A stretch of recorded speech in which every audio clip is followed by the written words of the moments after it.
today is by, oh, thank you, Sorry, Kate. Helen. That's okay. Is our presenter today is Dr. Shannon Freeman. She's from the University of Northern British Columbia. And I met her at a couple of conferences, so we've had a chance to have some good chats together. And she will be presenting on equity and access to aging in place for rural communities. What role can age? And then we'll just go over a few resources at the end. And just a reminder for our next meeting is December 17th. We've moved it up a couple of weeks, recognizing that Christmas is, everyone's getting busy with Christmas in December. But Dr. Karen Chan, who has supported this initiative all the way through its history, will be presenting on best practices for brain health. So, Shannon, I think we will hand it over to you. So I'll stop sharing so that you're able to start sharing there. Fabulous. Thanks so much. Can you hear me okay? Yes, yeah. Um, We're seeing there we go. Yep. All right. Fabulous.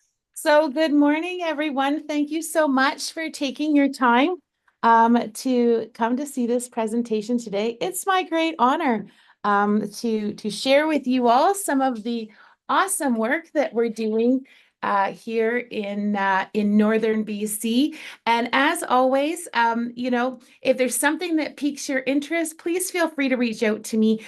The last slide will have my contact info on it.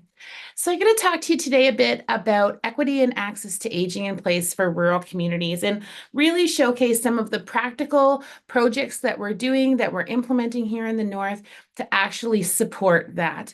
And I think when we think about supporting individuals in rural communities, and we think about, building on their strengths and empowering them to live and age well, it really is an equity argument.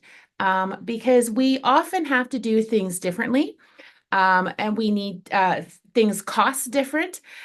So we need to have different resources, different supports, and often we have creative, community-driven, community-tailored approaches that work. So I'm going to give you a bit of a smattering of all different ideas, and then I hope that we can engage in conversation. So I really appreciate that Helen shared with us today her land acknowledgement. And I too want to acknowledge that I'm connecting to you today from my office in Prince George. I'm on the main campus of UNBC, which is located on the unceded traditional territory of the Lheidli people. And we've warmed up to a nice -10 today with moderate snow. So I usually make some comment about how beautiful it is outside, but I'm thankful that it's not -20 like it was yesterday. So, we think about connecting to land, and, a lot of times when you take that moment to reflect in the morning, it can really ground you in all of the work that we're engaged in to support people to be well and to live well and to achieve they want. So just so you know a bit about where I'm calling into you from today. Bit about me. So I'm a social gerontologist. I'm the only one in the North here, so I have quite a wide range of work that I do. But all of the different research that I do really centers on that partnered team approach, that community-driven approach, supporting communities to achieve their goals. I work very closely with the Northern Health Authority, but I also work with individuals, older adults, their partners, communities, and we work in different ways depending on where we are. There's a picture of my grandma there, and so always to ground, why do I do what I do? Why am I passionate about what I am? I was partially raised by my grandma when I was young, and I always aimed to give back for all that she did and pass that forward to help other people live well. So that's a bit about me. Today I'm going to focus on age tech, but as you can see, I do a lot about promoting health and well-being, looking at accessibility to health services, and then really focusing on how can we live well and looking at longevity. Also, why do I care about rural communities? Well, I'm from small town Southern Ontario. There's a little bit of a picture about where I come from. And so for me, when people ask me, what about rural? I always think, well, my hometown's so small, we don't have a traffic light. So that's kind of the context I grew up in, that connected to community, that seeing all the resilience and positiveness in small towns and communities. And so what I try to do in the work, and I think what we need to do when we're taking an equity approach, is look at the wonderful resources these communities have, look at who are the community champions and how can we support and elevate that, and how can we look to support them to fill some of those gaps. So being part of a rural community, I recognize all the uniqueness that it has, and that brings a lot of strengths. Yes, there are deficits. Yes, there are challenges, but there's also a lot of strengths which are often underseen and undervalued. So the preface of the work that I do, we always talk about the older adult population is aging. These are our northern BC numbers that we calculated, 8-10 years ago, about what it's going to look like here. Because often in the north, people will say, "Oh, your rural communities, are the proportion is much smaller than Vancouver Island," but really we're going to grow at an accelerated rate. And why is this important? Because of this slide. And this is perhaps the scariest slide when we think about Northern BC, because it's what if we keep things the same? What if we keep doing all the great things we're doing? What does that mean? And so in our north, that means we go from about 1,200 long-term care beds to 16,000 long-term care beds in less than 20 years. And no one wants that. People who are living in the community don't want that. Our health system doesn't want that. But that's where we're going to go if we keep things the same. So that really challenged us to think differently. And so when we think about technology, often people say, okay, well, older adults, they're adverse to technology, they don't like technology, but indeed, the overwhelming majority of older adults are comfortable using technology. They're confident using technology, and they believe that technology can help them. But here's where we see the gap. Only 1 in 5 older adults actually report using technology to support their health and wellness. So why do we have this gap? Often people say we have this gap because older adults don't want to use technology. But indeed, the first 3 bullet points show you that that's not the case. Now, in Alberta, you're doing much better than we're doing in BC. But one of the biggest challenges we have, and Alberta still has opportunities to improve, as well as looking at accessibility to broadband and cellular service. And there continues to be disparities for rural communities. So here's where I am in northern BC here, and here's the picture of our broadband and cell coverage. And so you can see here's Prince George where I am, but you can see the minute you go outside, there still is that fragmented accessibility.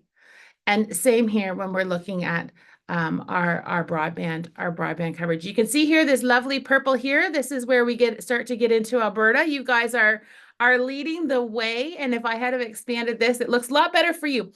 But one of the biggest challenges, especially when we think about why are people not being able to access these options and solutions, if you don't have the infrastructure, doesn't matter if there's an app available, doesn't matter if you want to use it, if you don't have the sustainable network to do so.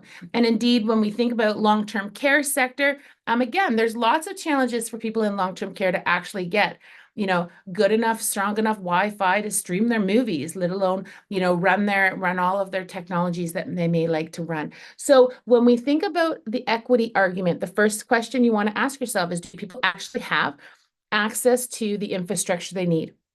Is it geographic barriers like rural? Is it financial barriers? Don't have money to pay for the cell phone or the smartphone, don't have money to afford the access to the Wi-Fi.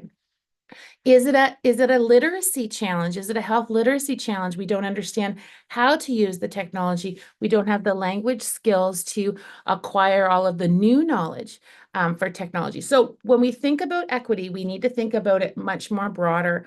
When we're thinking about supporting people to age in place, is the infrastructure there? Is the finance and resources there? Is the knowledge and understanding there? So looking forward, what can we do? And so in BC, this is where we really saw, okay, we're having all of these pressures coming. We know they are. We know we can't do the status quo. We knew lots of great things that we are doing here in the North are working. So look to scale those up and improve those, but also look to see how can we actually better leverage technology to support aging in place. So Northern Health actually put technology as a key enabler, identifying innovation as a key enabler in their health systems plan to support communities across the North. If we really want to support aging in place, that care ecosystem, technology needs to be one of many solutions that are embedded in what we're doing. So we worked with Northern Health and we identified what are the top priorities for technology in the North. And I challenge each of you to look at all of these bullet points here. Many of them will be similar challenges to what and similar priorities that you really are focusing on to better support people to live well and age in place in Alberta. Home safety, remote monitoring, home support, helping people navigate the health system, not just in accessing care in the community, but transitions across the community as well. So these are the top priorities. And when we looked at these, it was that light bulb moment of, aha, technology can help with each of these priorities. There is opportunity to embed it in many different ways across the care continuum, again, to support aging in place, whether we're using technology to support people who are well and independent. We're supporting caregivers to continue to care longer. We're supporting people to delay need for more higher levels of care. We're supporting discharge from hospital. There's different kinds of technology solutions that we can think more creatively about to help support the growing number of demand that we're going to have over the next 10, 15 years. So this is where we saw this gap. Great, we have this idea, we're going to use technology. Fabulous. They're all over here. We have all of our older adults, our communities over here. And it's like the Grand Canyon. There's this huge gap about what's available and what's accessible. And so, sometimes there is that fragmented accessibility. You get one technology makes it across, but that's where we really sought to build this bridge to be that connector. And so that's where you'll hear me talk about CTAN. And so CTAN is the Center for Technology Adoption for Aging in the North.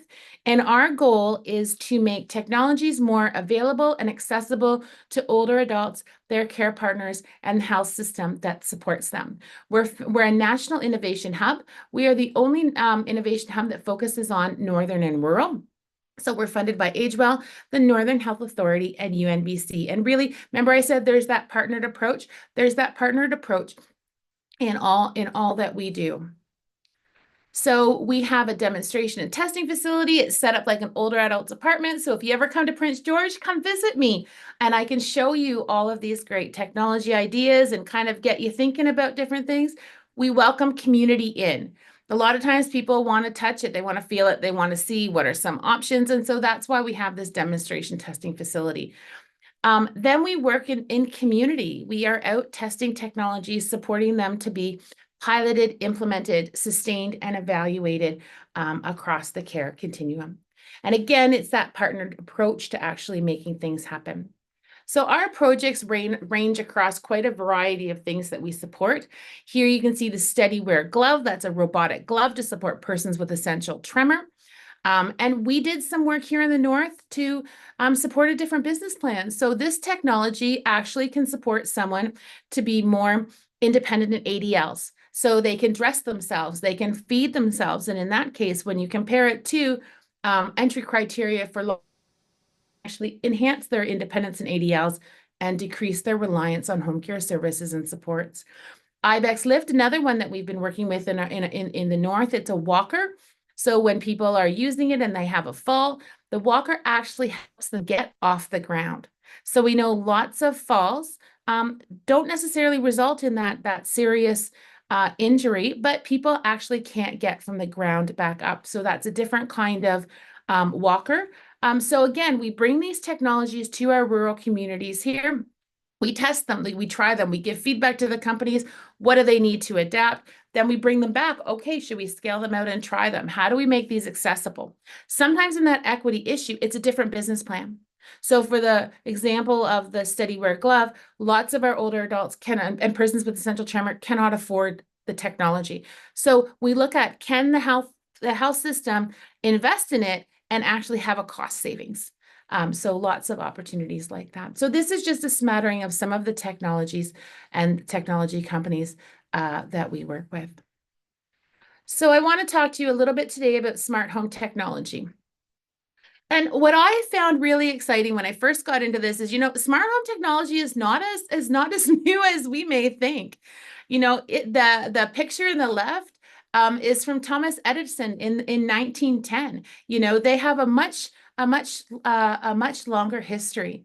Ideas that your home could be smarter and more convenient come back to the 1890s and 1900s with the introduction of electricity. Thomas Edison there, he patented colored lights in 1910. And there's the public advertising there. We think about, the modern electric appliances that came in to electrify rural farms. So smart home technologies and smart farming technologies, this goes back to the 50s. And, the picture there, the gold medallion, you'd get a gold medallion from General Electric and Westinghouse. Living better electrically if you converted all your appliances. So there's quite a history in it. And since the 1990s and 2000s, the whole movement of smart homes has arisen again. Sorry about that. I don't need to see my notifications. There we go.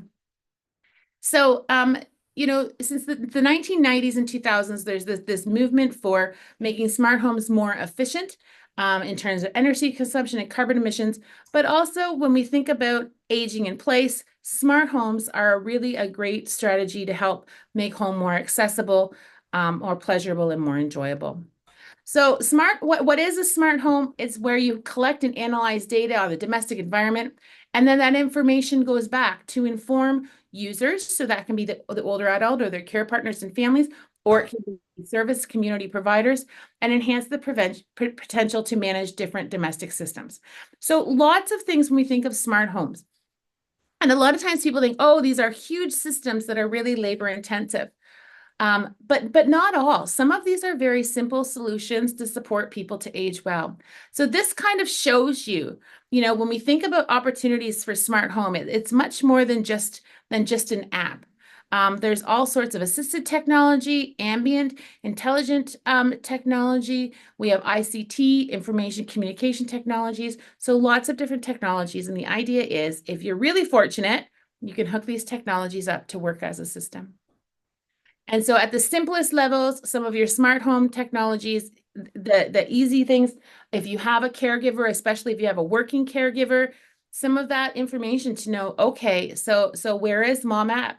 Here, mom's in the kitchen. Here, mom has left the house. Here, mom is at home in the bed. I can tell you where in the home it is. And these are things that are commercially available right now.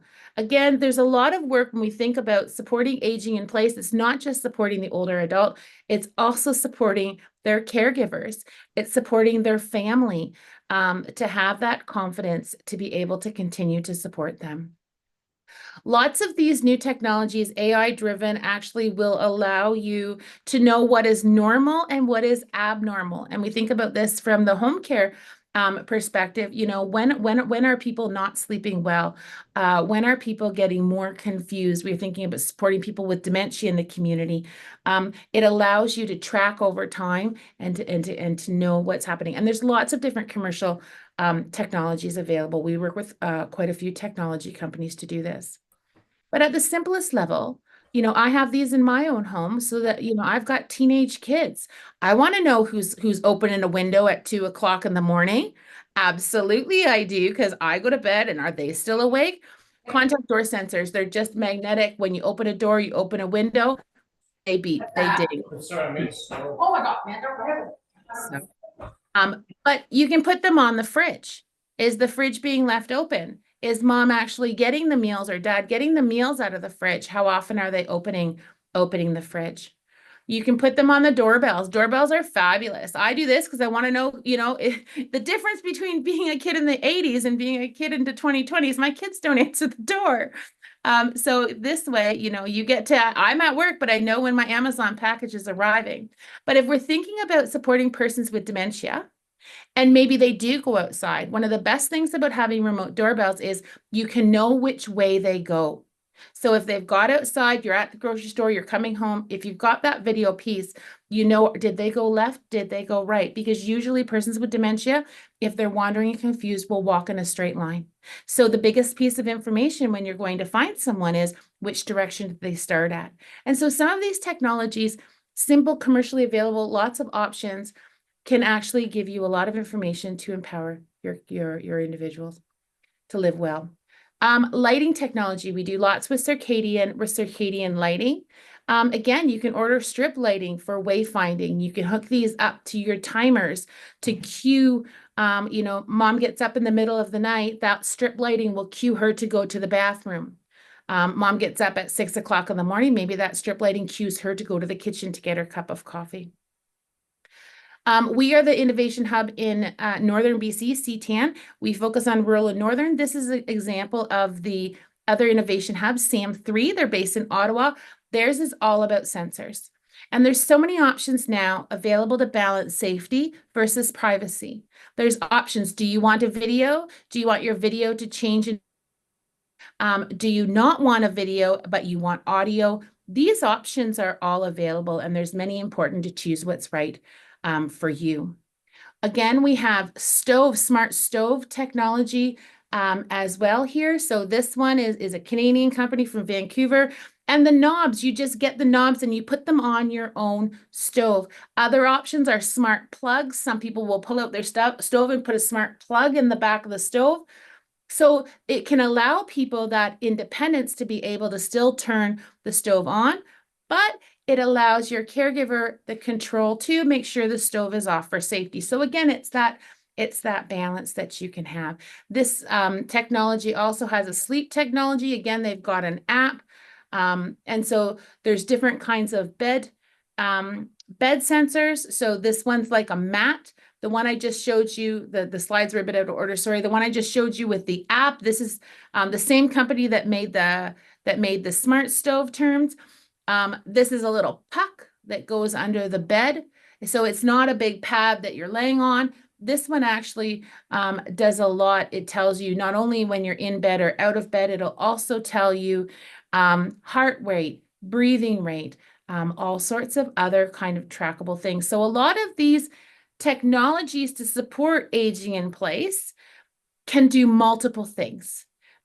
So it just doesn't tell you in bed, out of bed. It actually allows you and the caregivers or the care providers to track what is normal, what is a normal pattern, and then when does something deviate. So lots of these have AI algorithms behind them, which actually get to know the person and the individual's patterns and allow you to set those flags. So when do you want it to tell you the person's in bed or out of bed? You know, maybe you care if mom all of a sudden, you know, before she always got up at 5 o'clock every day, and now she's not getting up till 8 o'clock every day. That's an abnormal change for that individual. But dad, he always gets up at 8 o'clock. So you wouldn't put the same flags on. But again, knowledge gives you that information. A lot of work we do with community. I want to showcase one more example here with Vanderhoof. It's a smaller rural town, and this is a dementia alternative facility that was very much community driven and community created. Here, many community organizations wanted to support older adults with dementia to be able to remain in their community. So the first floor is an 8-bed dementia home, and then the top 2 floors are supported housing. So when we supported this facility, we were one of many people at the table at the beginning. We looked, okay, how can we support? Oh, shout out to Terry, who was born in Vanderhoof. Fabulous. So here, we were at the table to say, okay, so we want to support our independence of people who are living in the facility as much as we can. We want to support a really positive staff work environment as well, because we know one of the challenges is recruitment and retention of staff in care homes and facilities in rural communities especially. So technology was integrated into this holistic dementia care model right at the beginning. So one of the things we put in, again, I mentioned before, was circadian lighting. So here, circadian lighting is actually in the building to support reduction in behaviors in sundowning in the afternoon. But also it's just something, it's a technology that works behind the scenes. So staff don't have to be changing things or doing things. It just runs. It doesn't require additional workload from staff. But individuals will report that it's a much nicer environment to work under, especially for night shift when you don't have that bright light all the time. And so we have embedded that in there. Also looking at interactive exercises. So again, these are from some of our colleagues at University of Toronto here. And you'll see in this, she's riding the bike and she's got hand pedals and foot pedals, but it's the fun interactive part of the gaming that makes the difference here. And so for her, we worked on creating local content.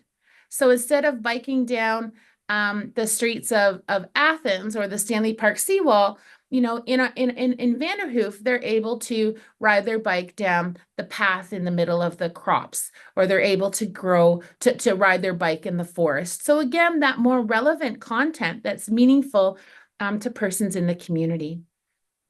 We've also done a lot with hydroponic gardening. So when we think about technology, the range is huge. It's not just an app. There's a lot of importance for connection to land. And, you know, when we think about Vanderhoof and we think about our northern communities, we think about people who may not be able to get outside as much. This was a resident-driven program from a long-term care facility, but this work has spread to make gardening more accessible and more accessible year-round. Again, supporting people to age in place, but to age in place well with access to activities they find meaningful. And so here's a picture here of John. This is an example of a green wall that we have now. And there he is collecting his first harvest. So that work was really important because at the beginning, people in care were not allowed to eat their own food that they would grow as part of me. So through building the evidence, through trying these projects, we were able to build the evidence. And you can see here, this is a fabulous paper. I see beauty, I see art, I see design, I see love. You can see how we worked with residents to co-create a program, an inclusive program. It had an activity program. It had an indoor program, an outdoor program. Residents chose what they wanted to do. We just supported them on the side, but we built that evidence to actually be able to inform policy change. So again, some of these small local ideas can actually spread. And now individuals all across the North can grow their own food in a care setting. So there's lots of different factors that affect uptake of technology, and it's important to really have an idea of what you're doing at the beginning in order that you're not just implementing, but when you're implementing something, you're either de-implementing something, you can't just keep adding more things and more expectations. What is that technology enhancing for the individual, but what is the ask for all of the other individuals who may need to support that technology? And these things need to be consciously thought about at the beginning. And so by engaging family or care partners or staff or having those champions, again, helps navigate things to make things more relevant and also more feasible. So example, the circadian lighting, great example of something that we worked at the beginning. We built into the building design so that the electrical was there, all of that infrastructure was there at the beginning. It's not something we thought about 6 years into the build, how do we retrofit? Because that would have required a lot more resources than doing it at the beginning. So we need to think of and be conscious about there's a range of facilitators and challenges to implementation of age tech. And I think where we have the right approach is having that community specific approach. So what is the priority of the community? What technologies do they think that they would like to start? What would they like to try? And how can we support them to do that? So I showed you the example of the dementia home in Vanderhoof. We have more examples of those homes being built across the North here, but the technologies are different. So we have a new home coming up in Kitimat. The technologies that community has chosen to embed in their facility are different than Vanderhoof because their priorities are different. The individuals at the table are different. And because there's so many technology options, it's kind of important to investigate what are the options and choose the options that are right for the individual that the technology is trying to serve. So I think it's important to consider, is there the optimism regarding the effectiveness? Sometimes with age tech, we don't have all the answers, but are people willing to try? Are they excited to try? Because if there's a willingness to try and learn, implementation becomes a lot easier. And that recognition that this is not the one size fits all magic solution, but this may be an additional solution partnered with all of the other things that are happening that can really be beneficial. So there's a recognition that we need to think positive about opportunities to try rather than just saying, okay, I'm not going to try this app because not everybody has Wi-Fi. Okay, not everybody has Wi-Fi, but some people do.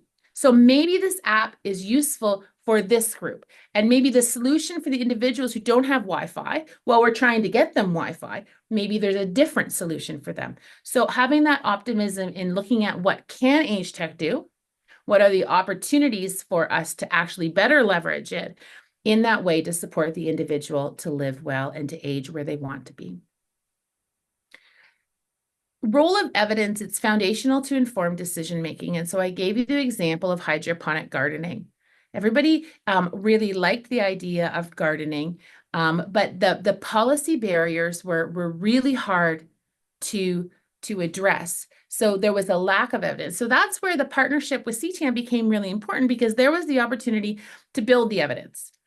So we want to think about a partnered approach. So you and your organization, you want to think about who's at the table, who's not at the table when we're trying to do these approaches. And maybe I need to invite a few extra people to the table. So don't be afraid to reach out to your academics in the university. I would never have thought about hydroponic gardening. Was never on my radar. But working with community partners, it was on their radar. So can I help you structure methods? Absolutely. Can I help in a different way and bring a different voice to the table? Absolutely. So you want to think about what can your role be to create evidence?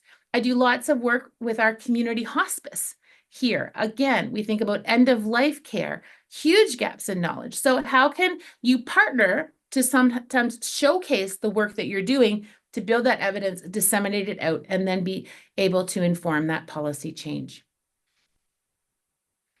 I think it's important when we talk in the rural context. There's a lot of implications when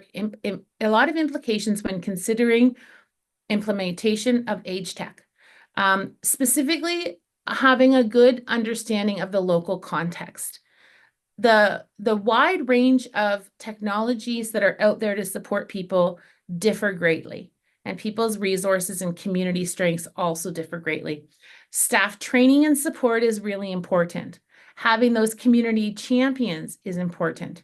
And making sure that, the data is being collected to be able to measure, is this implementation actually having the effect that I want it to have? So I just want to sum my presentation up with this, is that I really truly believe it's important to take a partnered approach to ensure that the technologies that we're looking at, they enable, they empower, and they engage people who are aging. And so for us, it's people who are engaging in the north, but engaging in any of your communities, the populations that you're serving, that it makes a difference for them. So whether we're supporting their caregivers to care longer, we're supporting we're alleviating some of our staff administration levels so they can actually have the time to connect with the individual and provide that care. Are we reducing some of that to allow them more time to do something else? But we want to really think, we need to make sure that we're actually having that effect that we want to have. So with that, I say thank you. I always think looking forward, so many opportunities, so many options coming with age tech. It's hard to keep up with them on your own. So please, check out our website and reach out to us anytime, because we are able to partner on lots of projects, whether they're local, regional, provincial, national, international. And we're always available to have a chat. Not every conversation leads to a research project. Sometimes people are like, hey, do you know anything about what kind of technology could help here? And often if we don't know, we know how to find the answer for people. So we encourage you to reach out. And again, if you're ever in Prince George, stop by. We're at the University of Northern British Columbia, and we would love to welcome you to our center. So with that, Helen, I will stop my presentation there. And I think I've been able to successfully leave some time for questions and conversations. And again, I'd love to hear, what all of the people on the Zoom call today, their thoughts and impressions as well. Super. Thank you, Shannon. That was great. I just saw that, I think, Therese, you had your hand up to start, and then we've got a couple things in the chat box too, but Therese, if you'd like to go. Sorry. If I put my hand up, I was trying to applaud. Okay. Okay. Applaud. Very but since good. I have a chance to ask a question, I guess I will. I'm curious about, like, I've been following this age tech sort of realm for quite a while because it really is an interest, having taken my parents through care. And I'm just wondering, what's your sense of the willingness for rural caregivers, especially those in facilities? Because to be honest, that's what most of the care in rural is right now. What is their willingness to actually try out some of these new technologies? Have you had some experience around that? Yeah, absolutely. And I would say it all depends on who's implementing. So if it comes from the outside, oh, here, rural community facility, here, you're going to now do all of these things. Usually that doesn't work well.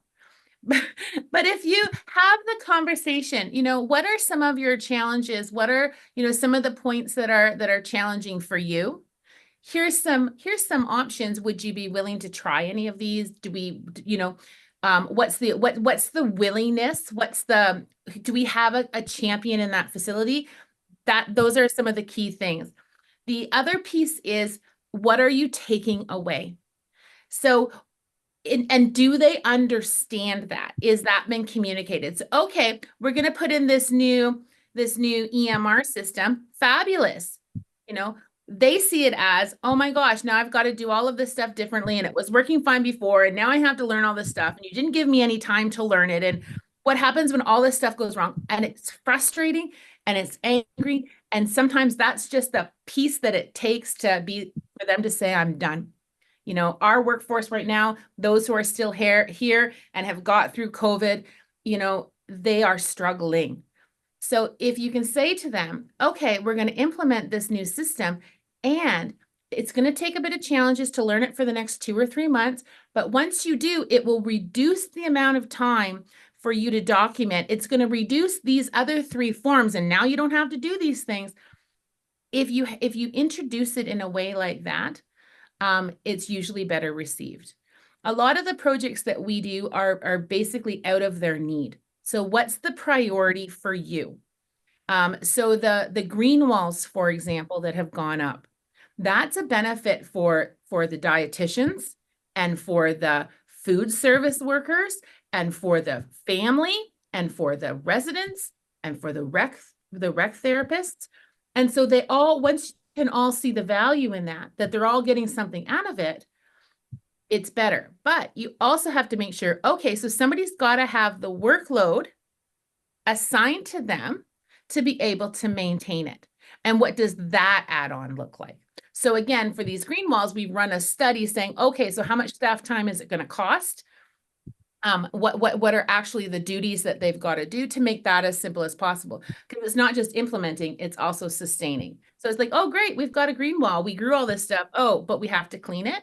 Oh, but we have to do these things. So again, having that champion at the beginning, having that time in their workload to be able to do it is really important as well. So those are some of the things. I mean, I could talk forever about those challenges, but if you've got a champion, it meets their need, it reduces some of their workload, and it makes their life better, they're going to be more likely to try. And if you put it in their workload, they're going to be able to continue it. Nice, thanks. I go back to your slide about the gap, because those are all items in that gap to get across the bridge is all those. There's a lot of detail there to be considering anytime you're moving that direction. Yeah.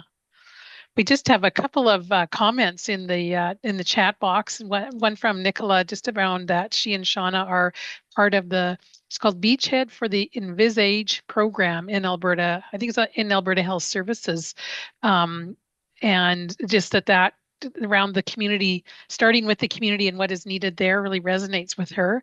Didn't know, Nicola, if you wanted to share more about that. And then we just have a comment from Cindy Sims. So either one of you, if you wanted to share more about the areas that you're involved in with that Alberta view of what's happening.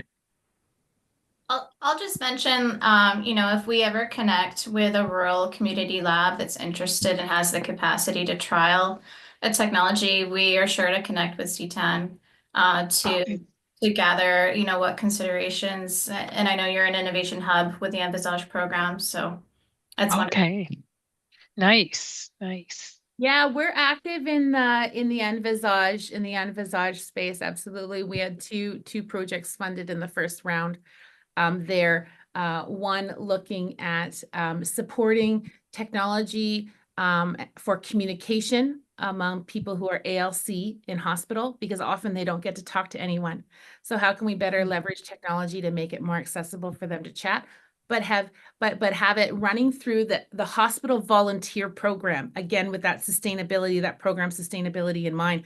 So that one we have. And then the other one, again, I mentioned, some people are not comfortable with video, especially in facility.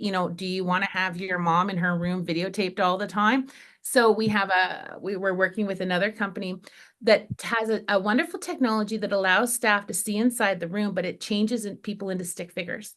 So you don't have that same privacy concern of whether they're dressed or not dressed, but you do know whether they've fallen, when they're in bed. And the AI technology allows you to know who else is in the room with them, so it can discriminate people. So that's another Envisage program that we have. Nice. But I like what you said, what you mentioned. I think that was Nicola, correct? Who had responded, because you're part of the third party evaluators. And I cannot stress the importance enough about, if you're going to try these solutions, make sure you have an evaluation plan to gather that feedback on, does it actually help?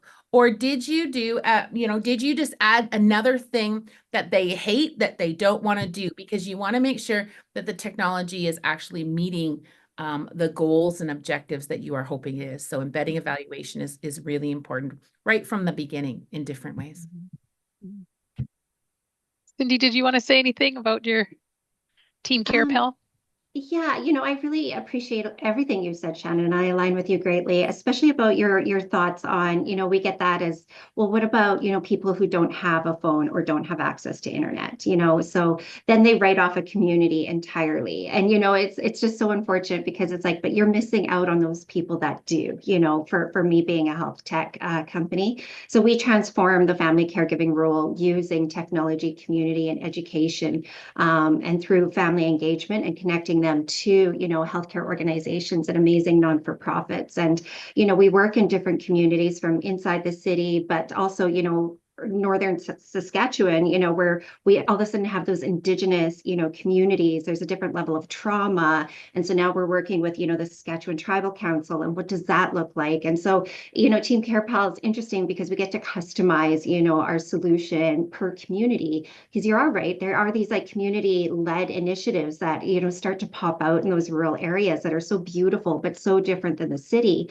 And only those communities can really co-create what that looks like. And so we're really adaptive in a lot of ways. And so we've launched a campaign for 10 nonprofits, because we just want to see what it looks like in all these different areas.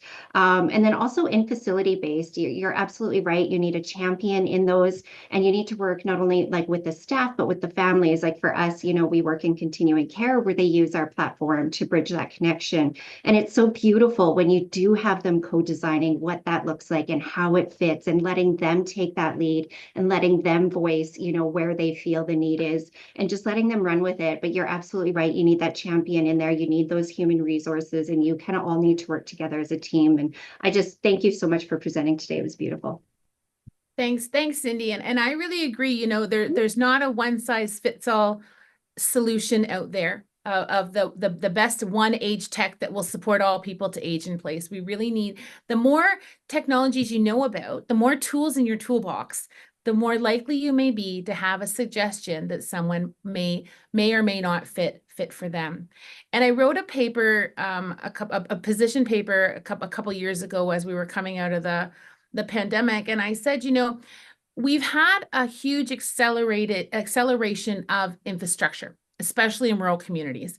We've had more people get online. We've had more, look at us using Zoom. Like it's just a normalized part of how we interact with one another now. Whereas before the pandemic, I have to go on a video call. We were still on teleconference, right? So there's all of these things that have happened that have really moved forward an acceptance and a normalization of technology, but it's not for everyone.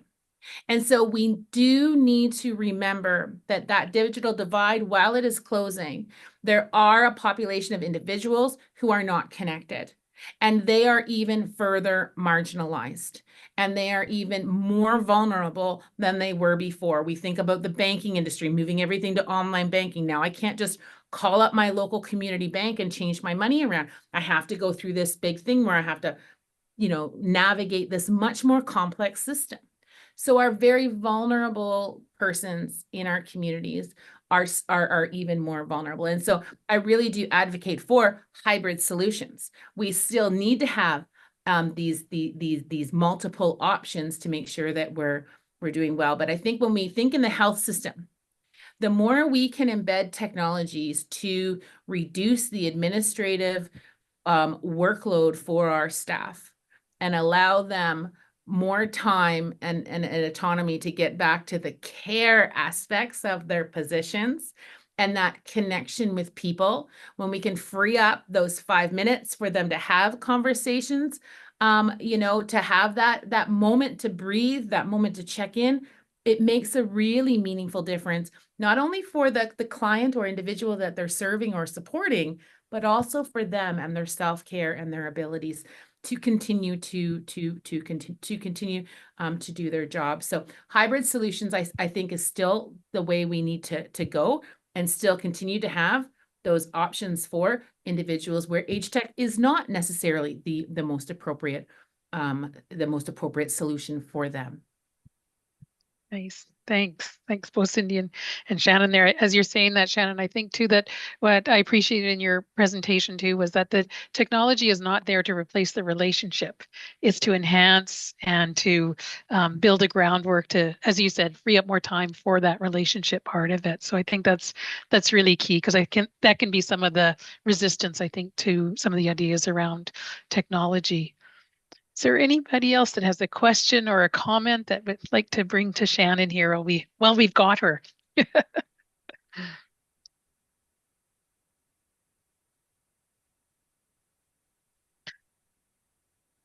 One of the things that I've been thinking about as you were presenting also, Shannon, is that whole thing around the funding, getting government levels to look at how do they invest in that technology. And just wondering if through the papers you've written, the evaluations and that, has that been the main way of kind of, I guess, selling it to those folks? Because it's interesting to me too, kind of layered into that, is that you are working with private companies as well as, then public funders, and then the people who will be using it. That's a lot of complexity, right, for trying to move that into place. Yeah, I think it necessitates being creative. So, for example, we've done a lot of work with Rakuten Kobo, looking at access to e-readers. So lots of people find reading very meaningful, but when you go into long-term care, you don't get to go to the library anymore. The library lady doesn't visit your house anymore. So there's a challenge. So how can we better use e-readers? So in that case, we said to Kobo, hey, do you want to donate us some e-readers And they're like, absolutely. So they sent us, 150 e-readers to help with that program. Nothing, no expectations back, but lots of these companies will give their technologies if you show that there's an opportunity and a need. And so we've built lots of evidence on apathy and e-reading, access to meaningful activities. Canadian government has lots of wonderful programs that support Canadian companies. So Canadian startups, small and medium enterprises. So we work closely with the National Research Council. We work closely with the Industrial Relations Assistance Program. They call it IRAP, which funds the government is funding that innovation entrepreneur ecosystem. So that funding is coming to them. And then, we come in with that testing and evaluation. And, a lot of these companies need to adapt their technologies. They may work great in the urban settings, but the business plan or some of the technology functions. So we work a lot with those companies. I showed you the work we did in Vanderhoof. Some of that money comes from industry themselves. So we have wonderful support from Rio Tinto that supports that because lots of their workers are aging in rural communities in the north. So they're giving back as part of their charitable donations. They give back to their communities. So sometimes we just need to think creatively. And often we work with our health system and community partners who have an idea. And you're right. The first question is, how do I fund that? How do I get a hold of the technology? So there's lots of creative ways. And sometimes it's a conversation. And sometimes it's we've got a great idea, but we don't have a funder now. But when that funding call comes, we remember, such and such wanted to do such and such. So maybe this is a great time to apply. So the example for the Unvisage project with the short stay medical unit and ALC clients in hospital, we've had that idea for a while. But Envisage came up and we said, hey, this project will fit there. So let's try. So having those partnered relationships, sometimes it's a great idea, not now, but Right. it's not waiting for the grant call to come out to then say, hey, what's the project? It's what's the idea we have? And when the call comes, maybe we fit. And I see Nicholas put in a call for proposal right there. So sometimes it's also Nice. talking to the right person at the right time who may have an idea. And I know Alberta Health Innovates does a lot. Right. In your Yes. province. They are doing a lot. So sometimes it's a call to them to say, hey, we've got this idea. Do you have any funding projects now or funding calls coming up that this might be a fit for? And having that conversation with them, and they'll tell you, okay, well, maybe you need to change this to this, or maybe you're missing this partner on your team. And so I think the more we work together, the more likely we are to be able to get these things funded. But I also want to say, rural communities are resourceful. So if it's a rural community-driven idea, they can find creative solutions as well. So you don't always have to bring the money or bring the everything. It's working with community to lift them up and partner with them. So sometimes they've got money or they've got different community-based funding streams. Right. They work with. So having that and also, all of that gardening work that I talked about, where we were successful to go from research to policy change to widespread expansion and sustainability of green walls across Northern Health and even into interior health, that came from a small $10,000 grant. Nice. That came from a conversation with one lonely, isolated long-term care resident and listening to her story and saying, okay, if connection to land is important, what can we try? What can we do? And, then it was, a whole pile of residents have the same challenge. They all want to be connected to land. Okay, let's make a resident group and gardening group. And we searched the internet. What do you need? What adaptable tools do you need? We worked with the prison to get our first raised beds. The prison has a carpentry program. So fabulous. They can make all accessible raised beds to the right height for persons in wheelchairs versus persons who are standing. So it doesn't have to have this $1 million grant at the beginning. You can do a lot with that initial conversation and partnership and build up, and just look with that one conversation where you can go. So I inspire you not to get hung up with the money aspect. Mm-hmm. So if you've got the idea and it's good, you'll fund it somewhere. Right. Great. Thank you, Shannon. That's a super note for us to kind of close this session on with it, because I think that's exactly what we have found in our work with the communities also. So thank you so much. This has been a great presentation. I just have a couple of resources to share with the group here before we sign off. There we are. So just wanted to let you know about a free online education resource to learn how to identify fraud, Senior Fraud Alert. It's through the West Edmonton Seniors Association in Edmonton here, but available across the province.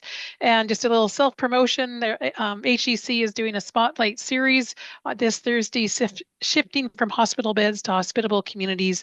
And it's a free webinar for anybody who would like to register there for that. I think that is everything that we have for today. So thanks everyone for joining in. And again, Shannon, thanks so much. What a great presentation. My pleasure. Have a wonderful day, everyone. Yes, you too.